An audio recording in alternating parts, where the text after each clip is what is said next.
fierce storm in Sicily has left a town of around 25,000 people on edge, literally, after heavy rains caused a 2.5-mile stretch of hillside to collapse.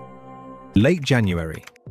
Most people tracking the weather were watching storm alerts roll in on their phones, rain totals, wind warnings, the usual floodwatch language. But on a different kind of screen, the kind analysts use to monitor land surface change across Europe, something was showing up that didn't fit the seasonal pattern.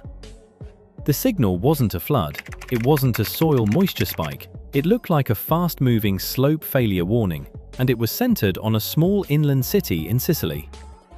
The place is Nishemi. Inland Sicily, about 25,000 residents, the kind of town that doesn't usually make international headlines. Exceptional weather began moving through the region around January 18th. By January 25th, the landslide had been reported and was at its most visible, a rupture front stretching roughly 4 kilometers across the slope, tearing through road surfaces, undermining foundations, and leaving sections of housing close to a newly formed cliff edge. Not a crack in a wall, a new cliff edge where solid ground used to be. In the weeks since, the ground has remained unstable. Authorities have treated parts of the town as unlivable. That framing matters, not damaged, unlivable. The evacuation moved fast. Around 1,500 people or more were told to leave. Sections of the town were cordoned off, not just because of what had already moved, but because of what hadn't moved yet. When a slope begins to fail, the visible rupture is only part of the story. The ground adjacent to the scar is still loading, still adjusting. Officials weren't sealing off one crack, they were drawing a boundary around an active process. Two images from the early coverage carry the scale of it.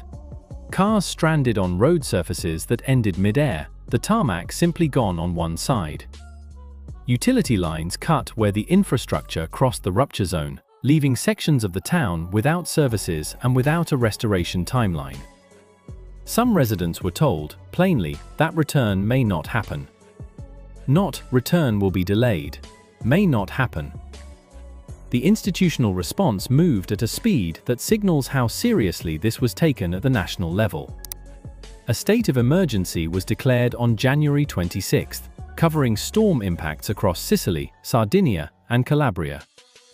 4 days later, on January 30th, Civil Protection Ordinance 1180 was signed, a legal instrument authorizing urgent response measures, published and enacted in early February. When a country activates this machinery, emergency declarations, numbered ordinances, multi-region coordination, it is not treating what happened as a local inconvenience. It is acknowledging a failure of terrain that crosses administrative boundaries and requires centralized resourcing. So what actually failed? The slopes around Nishemi are made of layered sediments, clays and sands deposited over geological time. Under dry or lightly saturated conditions, these layers hold together through what geologists call shear strength, the friction and cohesion that keeps slope material in place against gravity. When prolonged, heavy rainfall arrives, it doesn't just add weight to the slope, it infiltrates the sediment layers and reduces that shear strength. The clay layers behave almost like a lubricant under saturation. The slope doesn't crack the way a wall cracks. It begins to move as a mass, slowly at first, then, when a threshold is crossed, all at once. The key point isn't that the cliff broke, it's that the ground lost its ability to hold its own shape. Satellites were part of why the documentation happened as quickly as it did, but the picture of how they help is more complicated than the headlines suggest. Optical satellite imagery is routinely blocked by cloud cover during the exact weather events that cause landslides. The storm that triggers the failure is also the storm that keeps the cameras blind. Once skies clear, very high-resolution imagery can document the scar expansion, the damage footprint, and how far the rupture line extended. Sentinel-class products help track change over time, comparing before and after surface conditions. Analysts reviewing the Nishemi event used imagery from late 2025 alongside early February 2026 captures to establish the full scale of what moved. But satellite data doesn't automatically translate into action. Evacuation decisions live in a grey zone. They depend on thresholds, risk tolerances, legal authorities, and political will. Satellites can show deformation and aftermath quickly, but the gap between "the data shows ground movement" and "we moved the population tonight" is a human gap, not a technical one. Nishemi is not an anomaly. It sits inside a much older pattern. Across the Mediterranean, towns were built where they were built because of water access, defensive position, agricultural land, trade routes, not because a geotechnical survey said the slope was safe. Many of these locations sit exactly where ancient sediment layers meet modern infrastructure. Past landslides and unstable zones in these communities often get rebuilt, because the town center, the roads, the services, and the social fabric are already there. Moving the town is not a realistic option most residents or officials will choose until the ground forces the decision. In the weeks since January, anger in Nishemi has been directed at planning decisions, at the choices that allowed housing and utilities to be placed near ground that was known, in some professional assessments, to carry elevated risk. This is not just Nishemi's problem. It is a regional condition. Mediterranean coasts and hillsides share similar geologies across many zones. Sedimentary layers, clay-heavy strata, steep cuts both natural and infrastructure carved, inland and coastal slopes that have been loaded with development for generations. Extreme rainfall events are becoming more disruptive in their intensity and sequencing.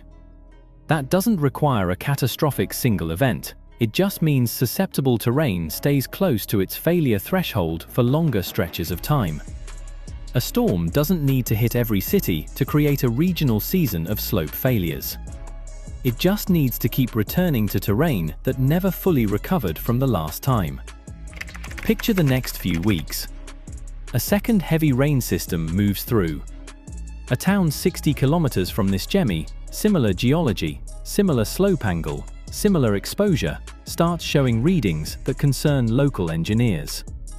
The question facing officials isn't whether the slope will eventually fail.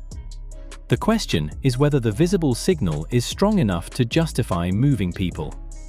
Evacuation routes exist, but they funnel through lower terrain that is also wet. Some residents left the last evacuation and came back. The signal grows. The decision has to be made before the ground makes it instead. Bottlenecks appear at road junctions. Utility crews are still working on the first site. Coordination between the municipality, the regional government, and civil protection is working, but working in real time, under pressure, on incomplete information. Tourism season is months away, but port towns and resort roads in the same drainage catchments are already fielding questions.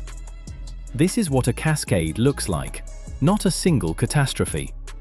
A series of decisions made in grey zones, with imperfect data, on terrain that doesn't telegraph its plans. Monitoring is improving.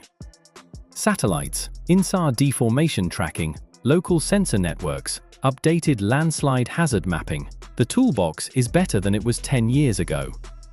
But the bottleneck isn't sensing, it's decision thresholds. Who has the authority to call an evacuation on a signal that is serious, but not yet conclusive? How do you fund preemptive action in a municipality with a strained budget?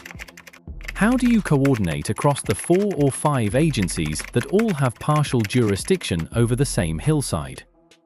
Nishemi showed how quickly a slope can move from concerning to unusable ground within a single weather window. 3 things worth carrying from this. Landslide risk is about water, slope angle, and ground composition, not just earthquakes and volcanoes.